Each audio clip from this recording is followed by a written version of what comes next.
श्रीमद् भागवत गीता सार कथा। इस भागवत गीता सार कथा में सुख दुख का वर्णन किया गया है।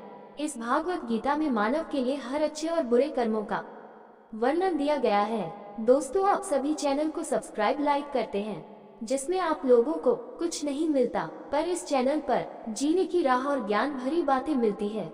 तो आपसे निवेदन है कि हमारे चैनल को आप सब सपोर्ट करें और हौसला दें कि हम आप लोगों के लिए अच्छा ज्ञान, अच्छी बातें और अच्छे राह पर चलने के लिए अच्छा ज्ञान आप सबके लिए पहुंचाता रहूं। नमस्कार मित्रों, आप सबका हमारे चैनल पर स्वागत है।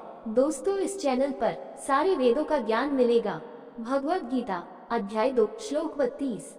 यद्रच्छया चोपन स्वर्ग द्वारम पावृतम सुखिनः क्षत्रिया पार्थ लभन्ते युद्धमीदृशम्। यद्रच्छया चोपन स्वर्ग द्वारा अपावृत सुखिनः क्षत्रिय पार्थ लभन्ते युद्धमीदृशम्।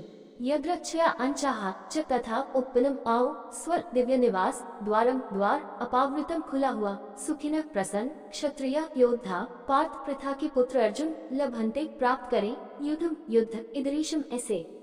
यद्रच्छया चोपापन्न स्वर्ग द्वारा अपवृतम सुखिनः क्षत्रिय पार्थ लभन्ते युद्धमिदृशम्। अनुवाद: हे पार्थ, वे योद्धा धन्य हैं जिनके लिए धर्म की रक्षा के ऐसे अवसर बिना मांगे आते हैं, जो उनके लिए दिव्य निवासों की सीढ़ी खोल देते हैं। समाज की रक्षा के लिए योद्धा वर्ग सदैव संसार में आवश्यक रहा है। योद्धाओं के व्यावसायिक कर्तव्यों की मांग है कि वे बहादुर हों और आवश्यकता पड़ने पर समाज की रक्षा के लिए अपने जीवन का बलिदान देने के लिए भी तैयार हों। वैदिक काल में, जबकि शेष समाज के लिए जानवरों को मारना वर्जित था, योद्धाओं को जंगल में जाकर जानवरों को मारकर युद्ध का अभ्यास करने की अनुमति थी। ऐसे शूरवीर योद्धाओं से अपेक्षा की जाती थी कि वे खुले हाथों से धार्मिकता की रक्षा करने के अवसर का स्वागत करें। उनके कर्तव्य के निर्वहन को इस जीवन और अगले जीवन में एक पुण्य कार्य के रूप में पुरस्कृत किया जाएगा। किसी के व्यावसायिक कर्तव्यों का उचित निर्वहन अपने आप में एक आध्यात्मिक कार्य नहीं है और इसका परिणाम ईश्वर प्राप्ति नहीं है। ये केवल सकारात्मक भौतिक पुरस्कार वाला एक पुण्य कार्य है।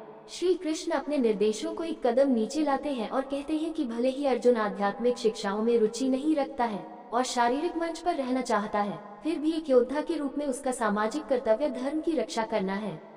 जैसा कि हम देख सकते हैं, भगवत गीता कर्म करने का आह्वान है, निष्क्रियता का नहीं। जब लोगों को आध्यात्मिकता पर व्याख्यान सुनने को मिलते हैं, तो वे अक्सर सवाल करते हैं, क्या आप मुझसे अपना काम छोड़ने के लिए कह रहे हैं? हालांकि श्लोक दर श्लोक श्री कृष्ण अर्जुन को उल्टा उपदेश दे रहे हैं।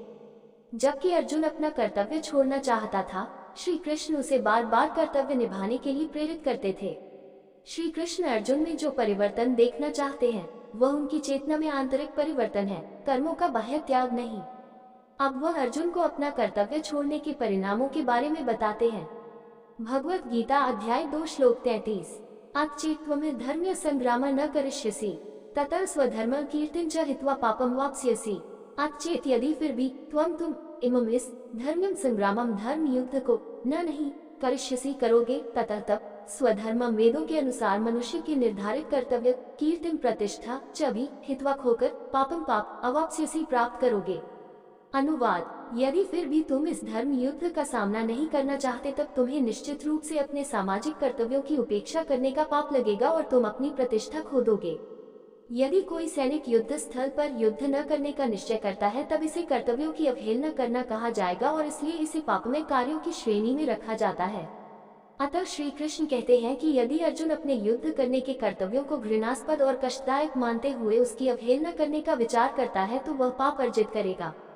पराश स्मृति में निम्न प्रकार से कहा गया है, क्षत्रियो है प्रजा रक्षण शस्त्र पाने प्रदंडवान निर्जित्य परसन्यादि क्षितिम धर्मेन पाल्येत। पराश स्मृति -1.61। एक सैनिक का धर्म अपने देश के नागरिकों की आक्रमणों और उपद्रवों से रक्षा करना होता है। इस प्रकार की परिस्थितियों में कानून और व्यवस्था बनाए रखने के लिए हिंसा का सहारा लेना पड़ता है, इसलिए उसे शत्रु राजा के सैनिकों को पराजित कर न्यायोचित सिद्धांतों के अनुरूप देश का शासन चलाने में सहायता करनी चाहिए। दोस्तों, वीडियो अच्छा लगा हो तो लाइक, शेयर, सब्सक्राइब जरूर करें। धन्यवाद।